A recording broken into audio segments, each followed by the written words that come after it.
Okay, Murray, we are live together on Facebook. Great.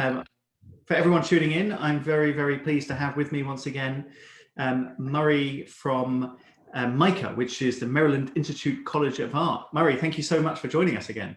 Thank you, Jason. It's my pleasure. Thrilled to be here. Hi, everybody. Great. So the last time Murray joined us was at our conference, which was a much more formal affair. And we were talking to teachers from across the world, actually, about various topics in international admissions. And Murray very kindly spoke to everyone about portfolio-based applications and what it looks like from the university's perspective when a student is applying for an arts degree. And I guess we'll talk a lot about that again today, Murray, and hopefully there'll be lots of questions on it. But we can also just talk about anything that we want. So Fantastic. Anything that pops into your mind, just feel free to say it. Okay. Why don't we start off with you just telling us a bit about yourself, your background, how you ended up where you are and what you do. Okay, great. Sure. So I was raised in a family of artists. My parents are both classical musicians. So I was first and foremost raised as a classical musician. And then at age 11, I started acting professionally. And then I got into creative writing and public speaking and dance. And eventually I discovered visual art. And I was like, oh my gosh, I can do everything that I've always wanted to do in visual art because it really encompasses so many different mediums and so many different ways of originally thinking and practicing and making. So I ultimately ended up going to graduate school at the School of the Art Institute of Chicago, which is a fully interdisciplinary art program that's highly conceptual and experimental. And I studied performance art, which is different than performing arts. So performance art is where you use your body. Oh, as a medium, and you can install your body physically to do kind of repetitive actions. Oftentimes it's fairly political, got social relevance, things like that. So after getting a few museum shows and gallery exhibitions, then and performing, I was in Blue Man Group, things like that. For about 10 years, I freelanced teaching, and I finally thought, I really need health insurance, which is something that in the United States is a good thing to have. Health insurance and benefits. So my alma mater was looking for somebody to work in admission. And I thought, oh, I bet I could do that. And I love people. So being able to help out young students with the admission process would be something that I would enjoy. And as soon as I got involved, I did get the job. As soon as I got involved in it, I realized what a powerful position it is to help people, especially when it comes to affordability and scholarship. And I realized I was able to help young people right away to think originally about how they might make artwork that's college ready, that would combine their concepts, their thoughts and ideas and their skill level in the mediums that work best for them. And that formula kind of worked in order to help them gain maximum amount of free money to attend college. And I'm very proud to say that I've helped students earn tens of millions of dollars in scholarship during my 20 years in admission for 6 different schools, including scholarship to schools that I don't even work for, that I help students. It's all really about finding the right fit, for the student. Yeah, that's great. And presumably those tens of millions don't all go to the same students. It's been spread amongst students. Yes. Yeah, 20 years, goes a long way to many, many students, thank goodness. Yeah, that's great. There's lots to talk about on the kind of admissions front and the portfolio side of things.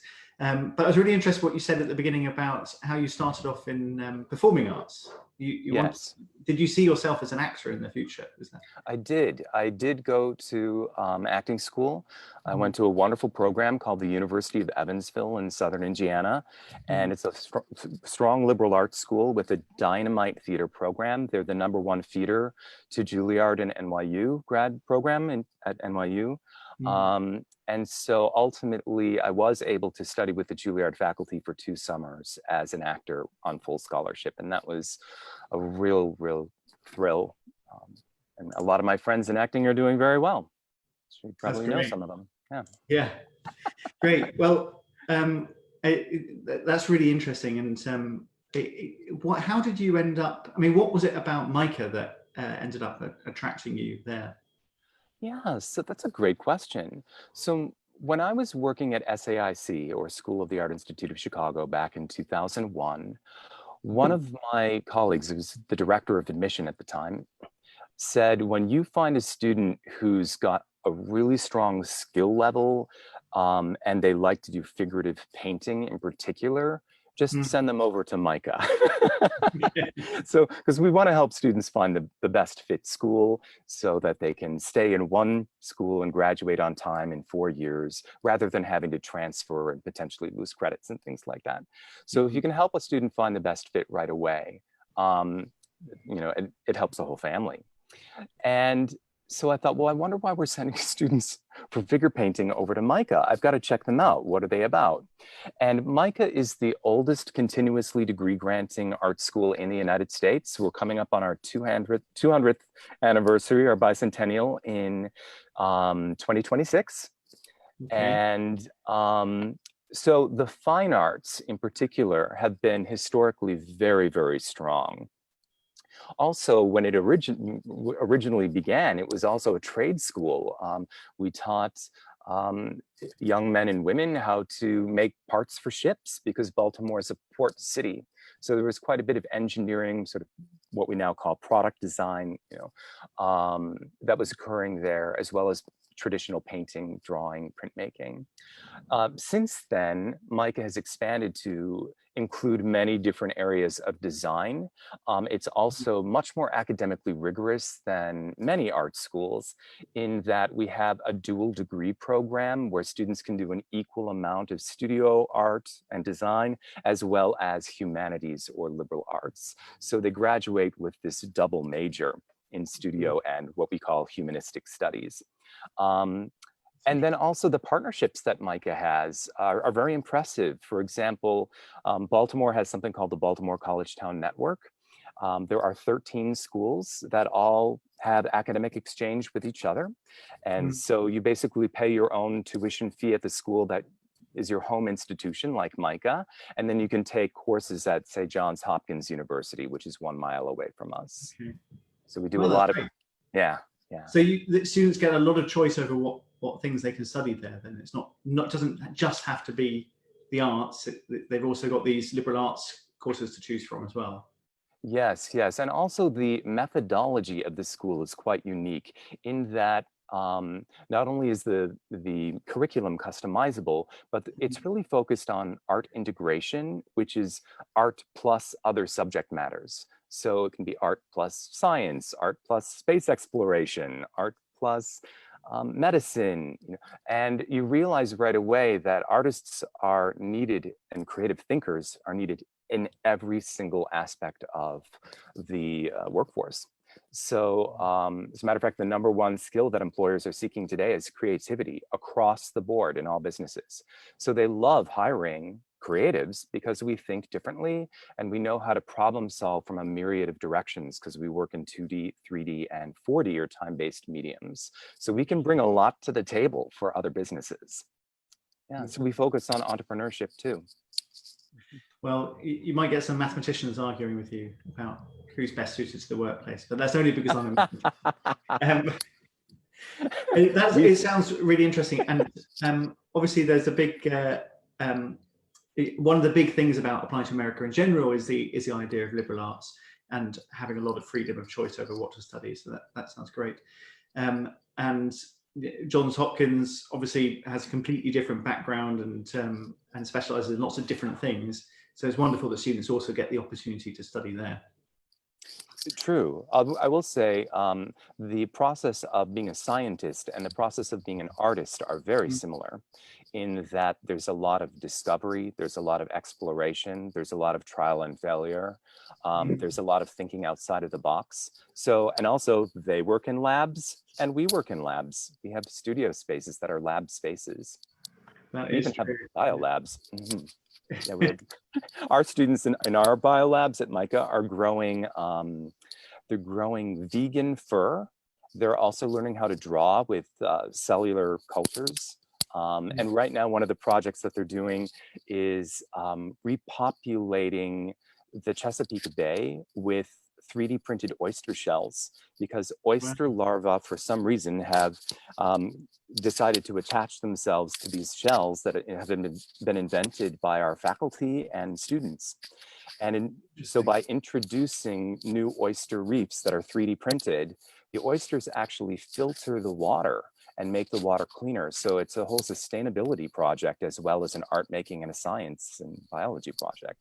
That is really interesting. I think that intersection of arts and science is always really interesting and exhilarating.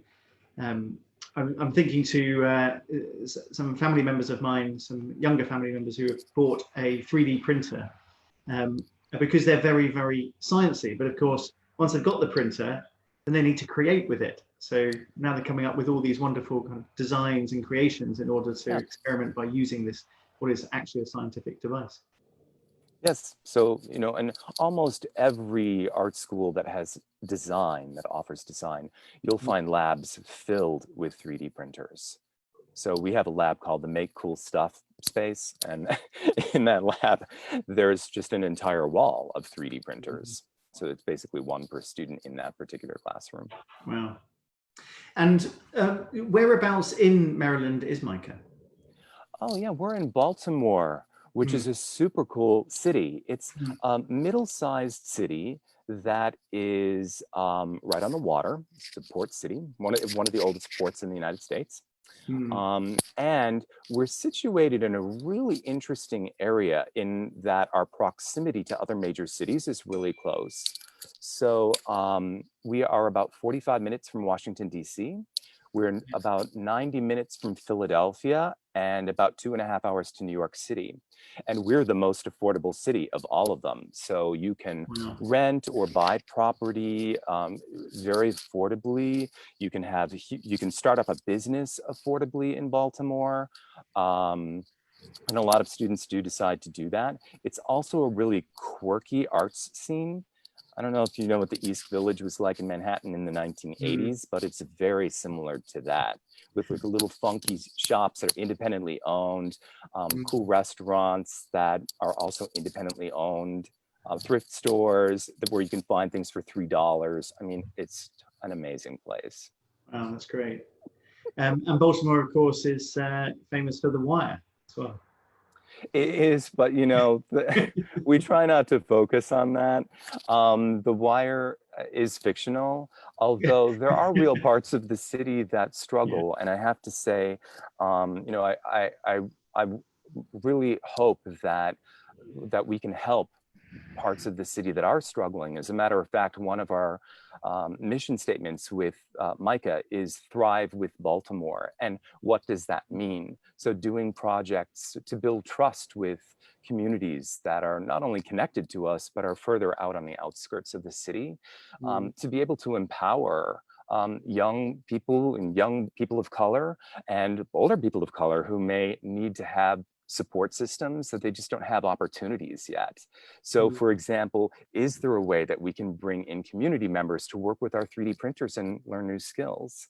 Or once we're launching a sustainability program, is there an opportunity for us to bring in classes to community centers potentially to teach members of society how to build or install solar panels?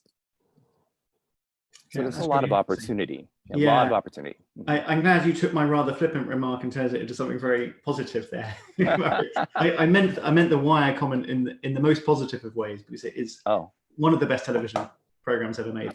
Great. Well, if you want to go full circle, Dee Dee Lovejoy, or Deirdre Lovejoy, who's on the show, she's the strawberry blonde investigator. You know, she went to University of Evansville for theater. There we go. Really, Evansville is everywhere.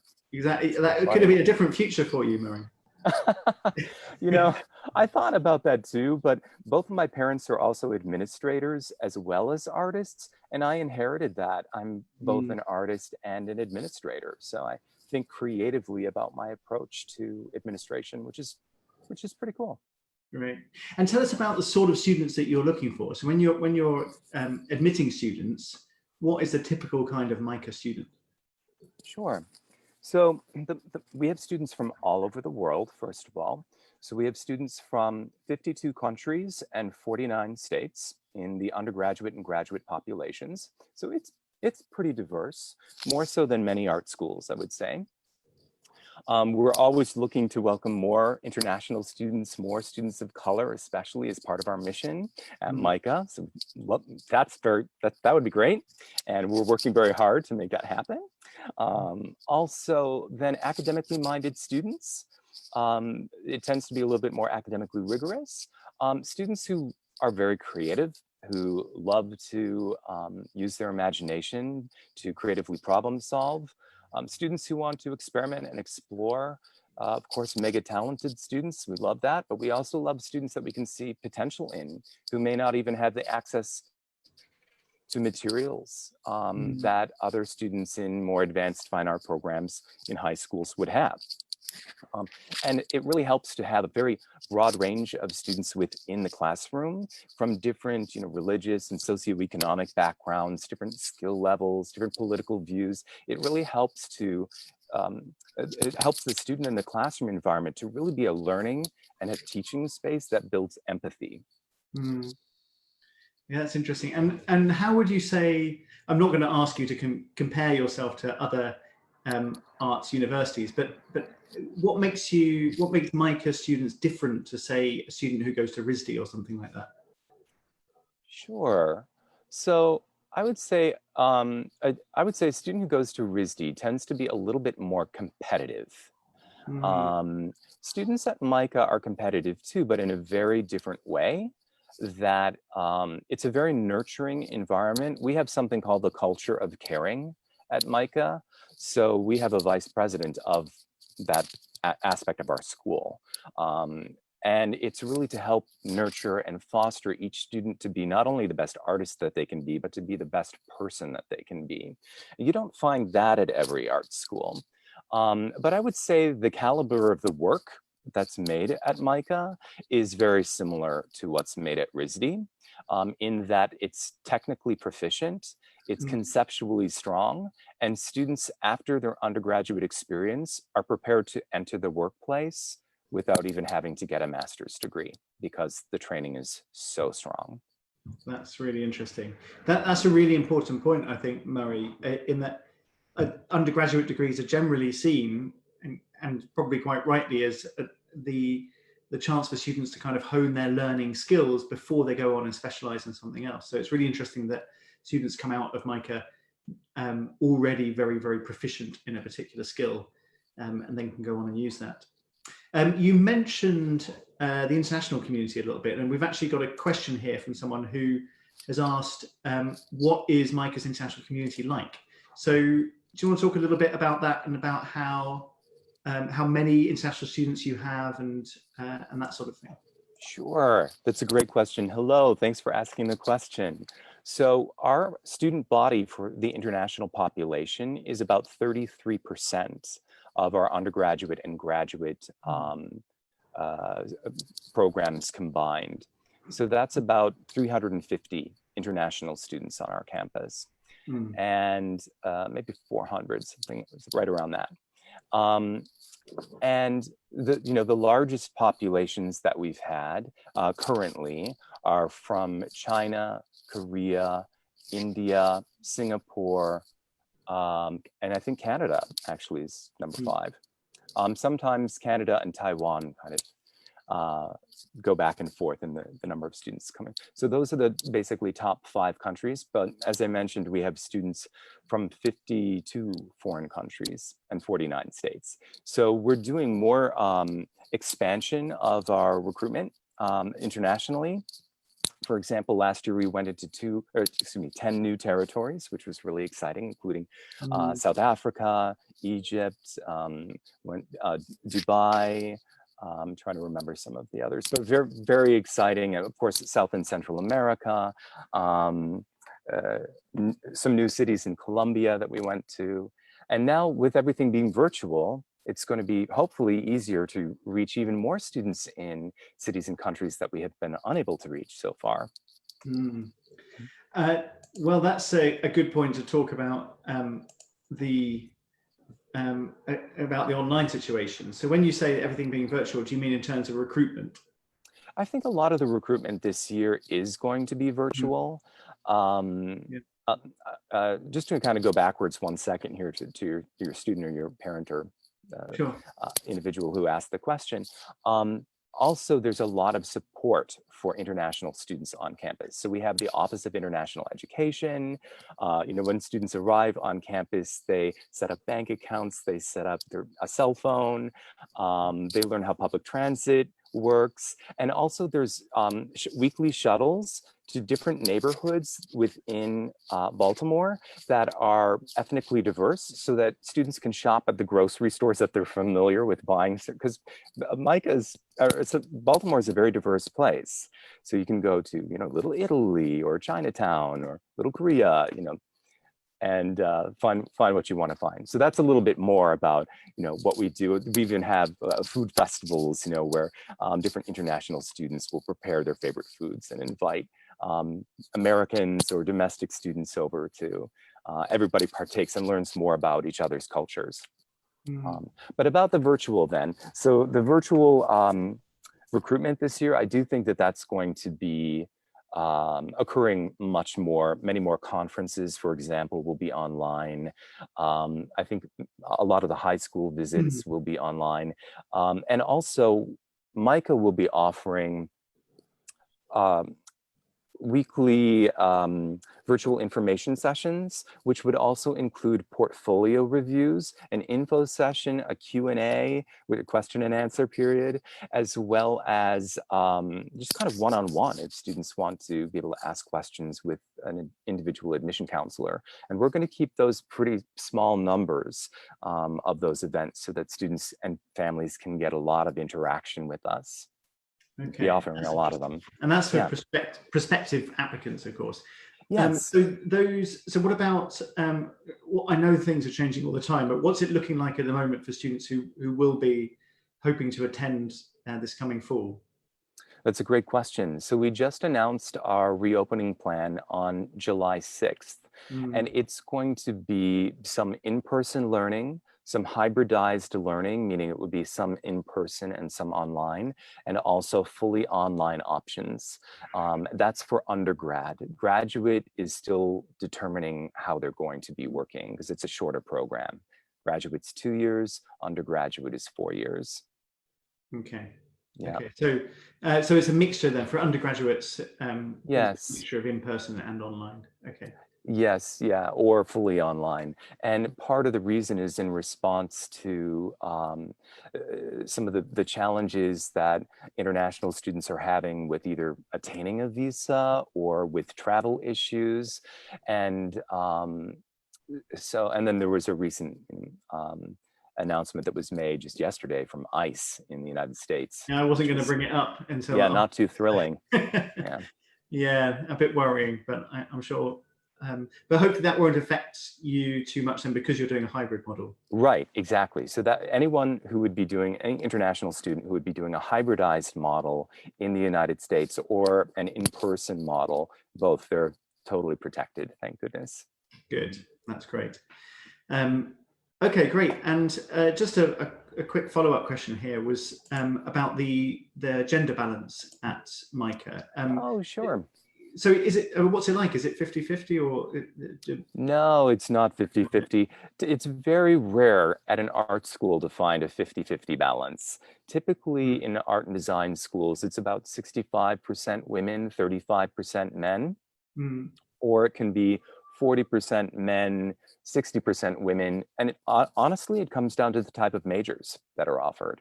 So interestingly, some men are more interested in things like product design or game design or graphic design, and sometimes interdisciplinary sculpture. And oftentimes I would say women are also very interested in design, but also more like general fine arts. But there's always, I mean, women are incredible thinkers, so they can apply themselves to any medium pretty quickly, and men also, are obviously great thinkers, but also I would say we think differently, and we make differently.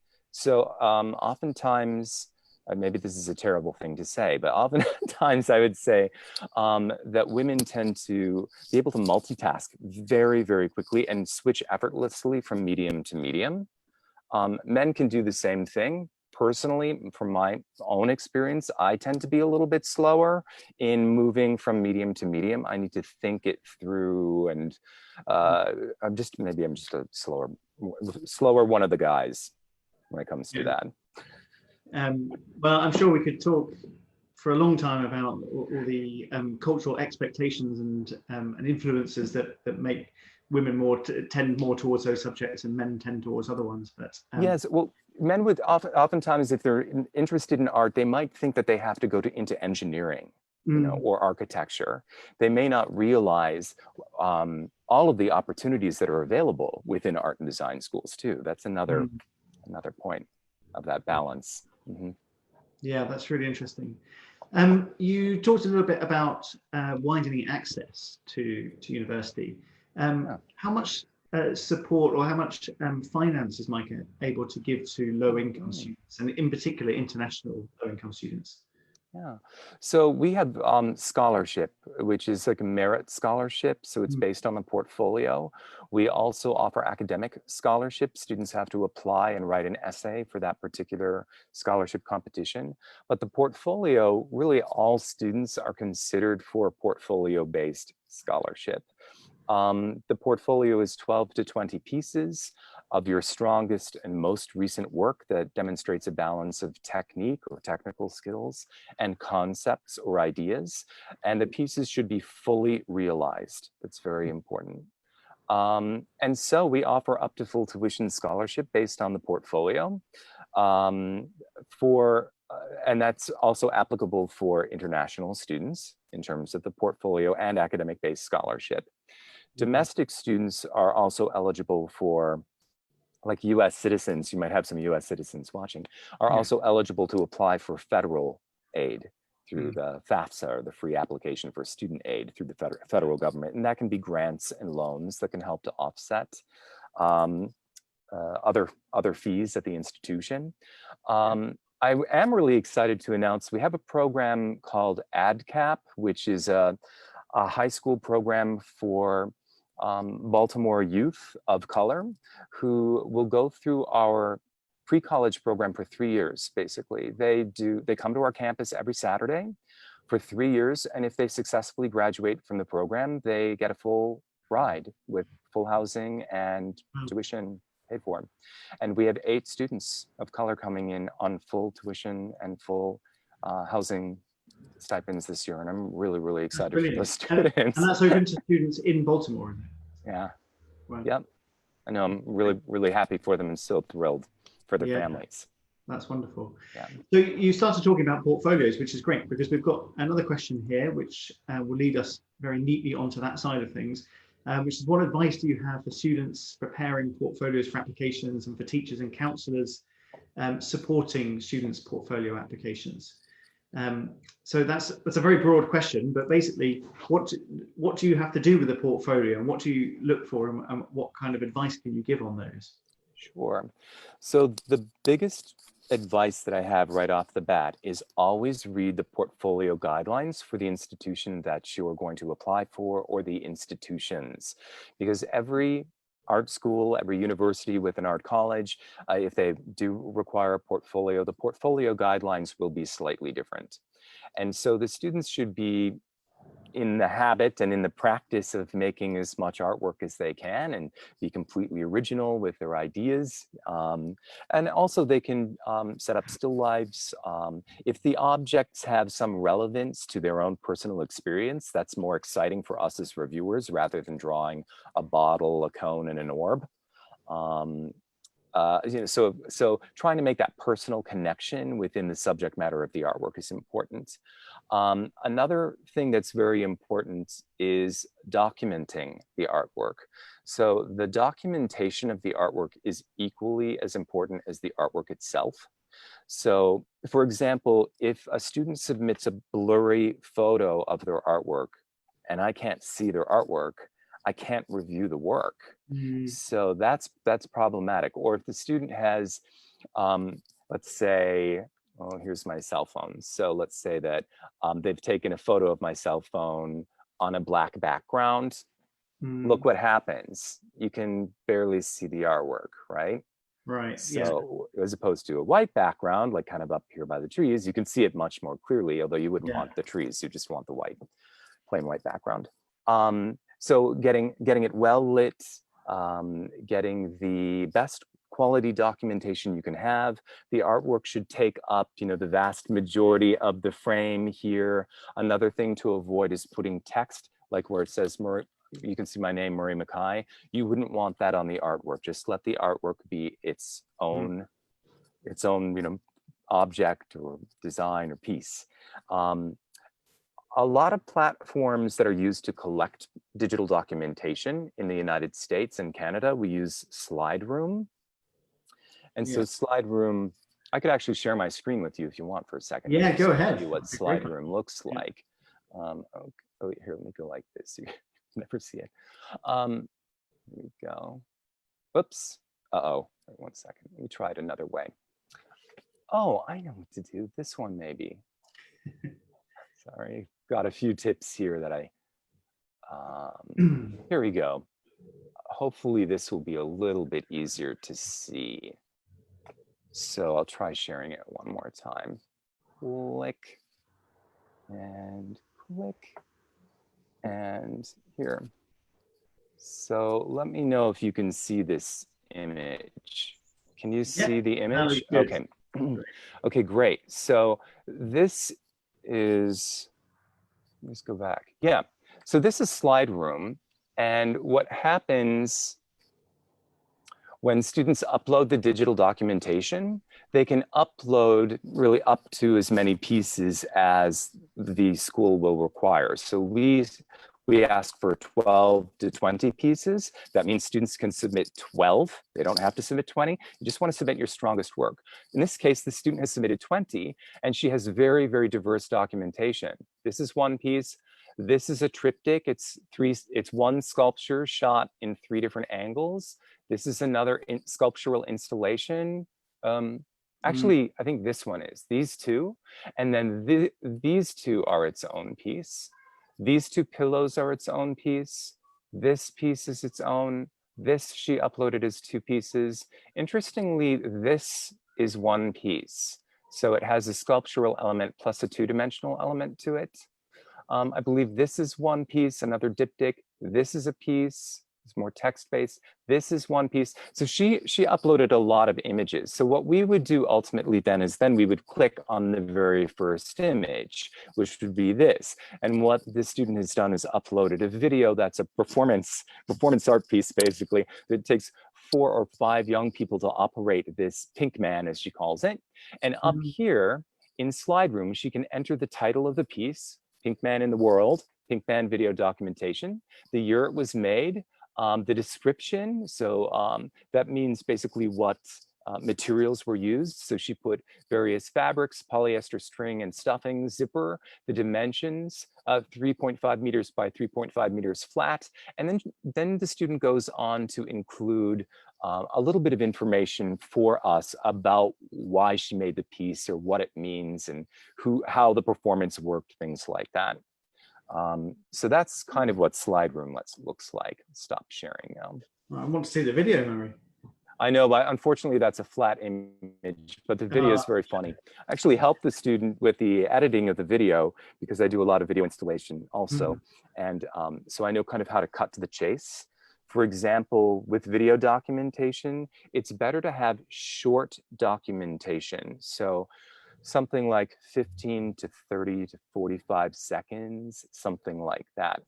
If you submit a video that's 5 minutes long, and it starts out with somebody walking or somebody on their skateboard, and there's 2 minutes of somebody walking or running or on their skateboard for 2 minutes, we really want to know what's the best thing that you have to show us. So really just cut to the chase. You can edit it differently for the portfolio and leave us wanting more.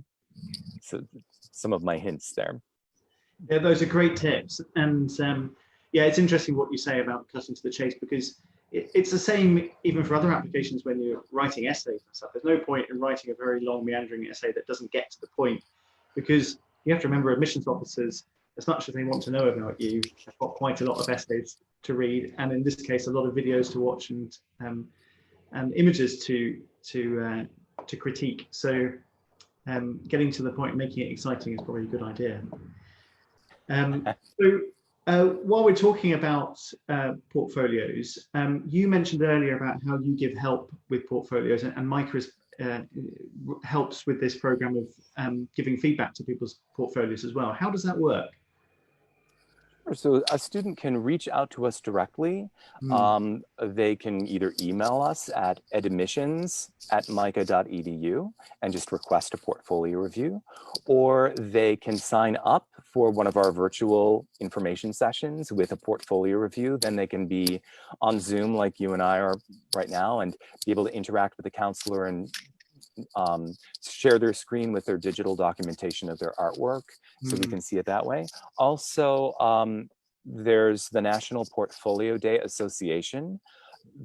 That particular association offers events every single weekend from September through the end of January. There's a little break for the winter holiday where no events are occurring during that time, but it's typically a Saturday and Sunday. The events are 4 hours long each, and these events this year will all be virtual. So any student from around the world can log on. We do have some international events with National Portfolio Day Association where there are 12-hour-long events. And students then can sign up and get in a queue basically to have their portfolio reviewed by a number of different art schools, not just MICA. So the National Portfolio Day Association has about 110 members. So you could get a review by MICA, by Cal Arts, by RISD, by SAIC, Cooper Union, etc. And then another way to have a portfolio review is to go through the ACAD portal. And I'll share my screen one more time here. Great. So ACAD is the can you see the image? Yeah. ACAD is the Association of Independent Colleges of Art and Design. And on there, I have some screenshots of their mobile app here, but they have all student resources here to help you find the right school or discover art and design careers or get help with your application. And they also have portfolio tips, which are really helpful. And then the coolest thing is that they've got the ACAD portfolio review portal, where students can upload their artwork to get reviews from up to 35 different schools, including MICA, that belong to the Association of Independent Colleges of Art and Design. So that's a really helpful site as well. Great way to get feedback. And can students do as many of these as they want to? Or, I mean, could they conceivably keep getting their portfolio improved through each of these sessions? Yes, absolutely. Sometimes I'll work with a student for 2 or 3 years, depending. Yeah, if I meet them and they're 15 or something, and I'll say, did you think about, you're doing this really well, and you're doing this really well. Did you think about expanding this into a series, or have you thought about this idea? Because really what I think you're trying to communicate is this, but it's still a little obscure. You want to become really clear with what it is you're trying to communicate through visual means. And so, then the next year they'll come back, Mr. McKay, I want to show you my portfolio, I took your advice. And I'll look and I'll go, oh my gosh, you did it. I can't believe it. But it's really, it's like very flattering when students take the feedback seriously, because they know that we're there to help them to be the best that they can be. And when they actually take the advice and make it, it surprises them and it surprises us. We're like, yes, keep going. Yeah. And I guess the obvious question then is, how much of a part, if you've seen a student for a number of years and at points help them with a portfolio, and then they apply to MICA, how much of a part does that play in your admissions when you already know the student and what they're doing? Yeah, I mean, if you already have a relationship with the student and you know that they are very, very interested in MICA or in another school and they've been working closely with that counselor, you bet that counselor is going to advocate for the student. Absolutely. And, we'll do what we can to, it's the same assessment process. The student has to, pass all the hurdles of the application process, Yeah. but we will still really advocate for that student. No question. Okay, that's really interesting. So would you say that's a big piece of advice, is start engaging with whoever it is, whether it's MICA or another college, start engaging with them early, Yes. to make sure they're going in the right direction. Yes, get to know your admission counselor. And part of the reason why this is very important is because each art and design school has a different methodology or a different kind of way of teaching. And some art schools are very conceptual and experimental. Other art schools are very technical and commercial. So, and others are in between. So you want to find the school that's the best fit, and you want to get to know your admission counselor to gear your portfolio toward the methodology of the school. That's another way to get good scholarship. Yeah, that's really interesting and sounds really important. Murray, is there anything? We do have another question here actually, which is about the facilities at MICA. That's a really great question actually. What you mentioned a little bit about the labs and things, but what about other things outside of the studios, like gyms and libraries and stuff? What's that like at MICA? Yeah. So we have a wonderful library called the Decker Library. It's a 2-story library, and we have terrific research assistants in the library who will help students with different kinds of historic research projects or going through our archives to learn more about the history of MICA, for example, or the history of other artists. And then also we have a gym. So it's called the Wellness Center. It's pretty big. There's a lot of different machines, free weights. There's classes like Zumba and, I don't know. I'm obviously not a gym guy, but, a lot of people do like to stay healthy and exercise. I'm vegan, so that's good. Whatever. And there's also over 1 million square feet of spaces for our students. I know that sounds like a lot. It is a lot. So students can actually, we're in a good position with physical distancing within our classrooms. We can do that. And we're really thrilled that we're able to do that right now during, this wacky COVID-19 time that is so challenging for everyone. But to be able to do physical distancing safely and to wipe down equipment safely and spray everything down, we can do that. Baltimore is really spread out. It's not like New York, that's a vertical city where you'd have to take elevators to get to your classroom. We have staircases. So I think our tallest building is 4 stories. The buildings themselves are really interesting. We have historic buildings that are in neoclassical style. We have contemporary architecture, like all glass buildings that look like icebergs. We have partnerships with the city of Baltimore, where we have taken a historic train station and converted it into sculpture and fiber studios and galleries. That's absolutely gorgeous. We also have warehouse spaces that then we've converted into studio spaces and classroom space. We have a film center that we share with Johns Hopkins University. We have another film center across the street that we partner with regularly called the Parkway, which is a historic film center with a huge dome in the center of it. It's gorgeous. We have design spaces that are very clean, animation studios. We've got, of course, the graphic design, the printmaking facilities. I mean, it's a big place. We have 33 buildings. Wow, that sounds great. Everything that a student could possibly need. Yeah, for a total population of 2,400 students, to have 33 buildings is pretty impressive, I have to say. Yeah. And that includes residence facilities too, which are, and cafes, and so students can have meal plans.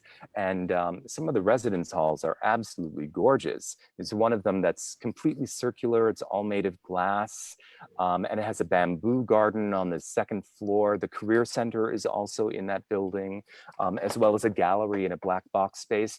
All of our residence halls have studio spaces in them. So students can walk down from their room into a studio at night in their pajamas if they want to make artwork at night, and they're still within the safe environment of the residence hall. Wow. You just gave me flashbacks to my housemate at university who studied architecture. Yeah. And sometimes he would disappear for 3 nights, and it turns out he was just sleeping in his sleeping bag in his studio. Yes, I did that too in my graduate school days. Yeah. Much easier if you've got a bedroom next door and you can just go. That's right.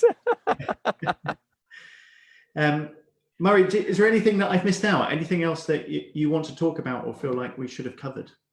I think one other point that I'd like to discuss really quickly is national accreditation.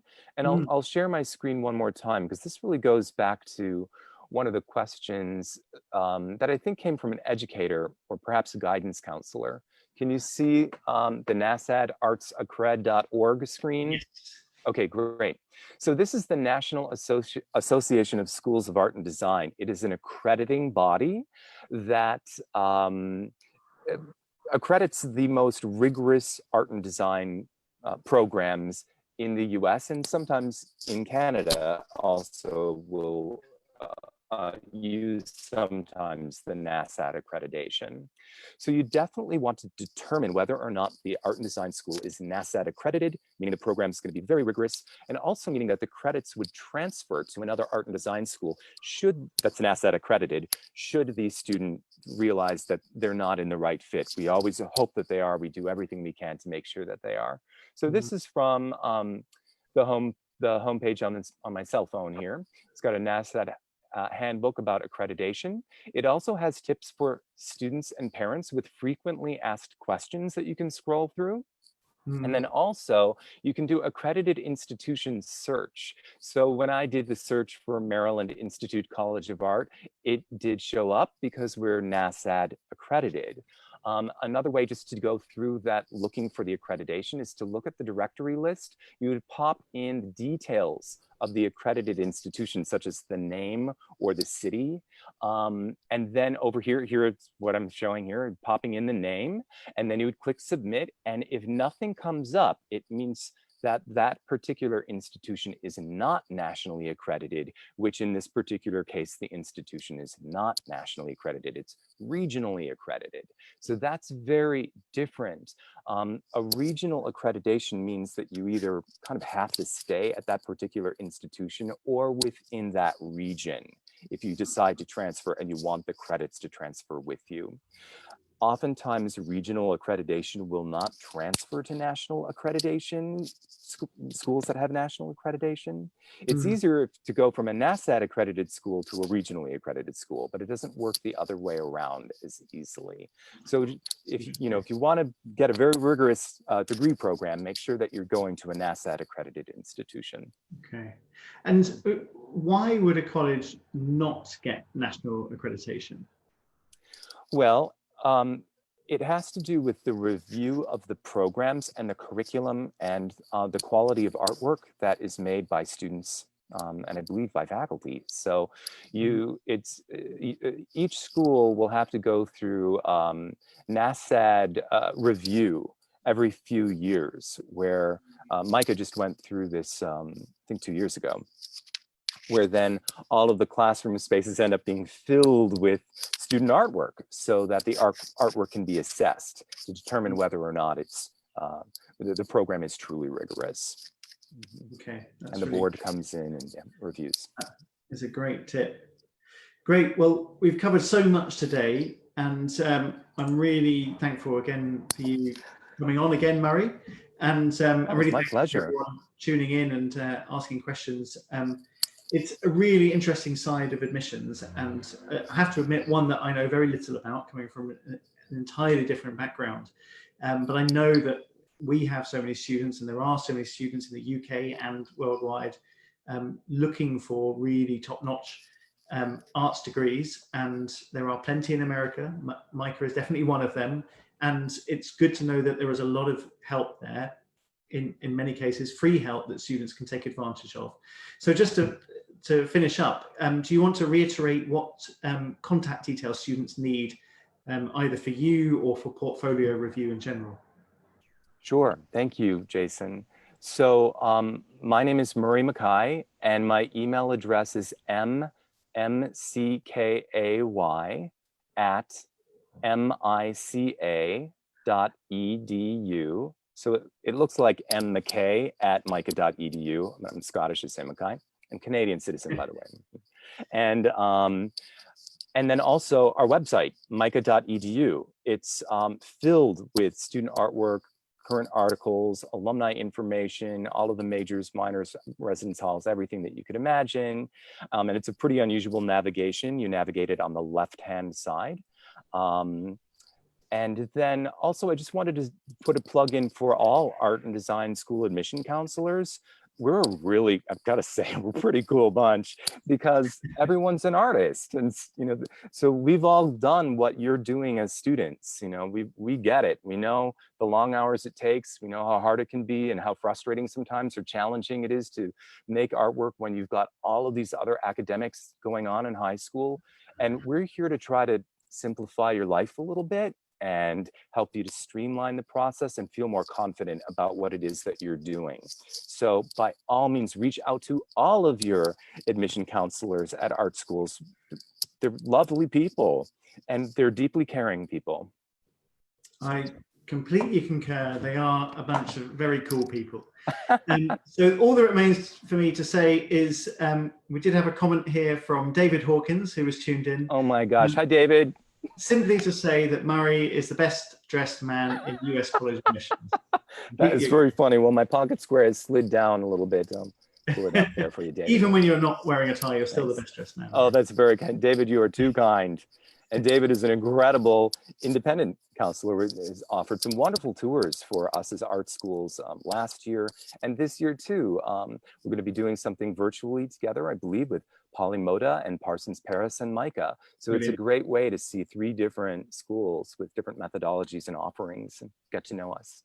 Thanks, Absolutely. David. Great.